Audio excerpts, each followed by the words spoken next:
Central, what fields would be important for the sales team? So let's start off. If we're adding things from a sales perspective, you have your description, you have your exposed description to may be useful. We have, when we're talking about the description of the item, under related items, we have the use of what's referred to as extended texts. And if we're selling this to other markets, it could be translations that's relative to turn around and make sure what we're writing about this item is translated correctly out in the market.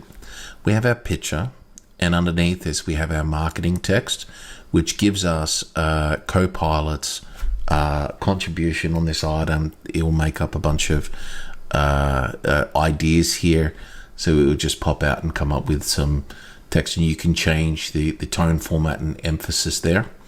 We have our item attributes. Now, if you were synchronizing this store, because Business Central synchronizes natively to Shopify, for example, the attributes all come over with that item configuration and help you with how you set up your Shopify store. So it actually goes through to the Shopify system. From a sales perspective, the item category is useful when we're trying to categorize our items. The categories can be broken down into a parent-child, parent-parent-parent, child-child-child-child relationship as you build this out. And the best way to think of your item categories is if you're running an online shopping catalog, what is the menu structure on the website that you would show your customers? And so how you break down your product that makes it easy for your customers sometimes is easier to break it down for your staff. So that's the item categories.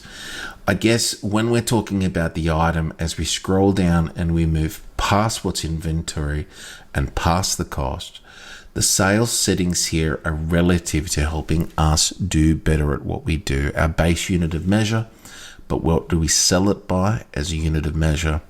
We want to know, how do we calculate gross profit on this item? At the moment, it's price minus the cost equals the profit, but I could flick that over to cost plus profit equals the price. And so I could say 80 points on this, and it would change as my cost fluctuates, my pricing will change on this item. Now, this is just the item card, so that's probably not the best place to turn around and be setting this when we've got a future store that we might be synchronizing. When you're synchronizing something like Shopify, they do use your price list. And so you're going to have sales pricing. You may have sales prices and discounts, okay, that are relative to how you sell for your customers.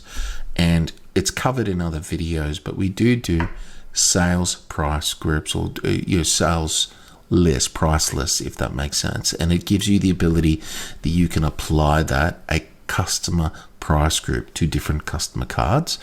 And this item could be part of it, or it could be excluded. And if it's excluded, it goes back to the base unit price, which then sets and defaults what we're going to expect of how this will work. Some other options in here that are applicable for sales is, are we blocking this from being sold? Okay.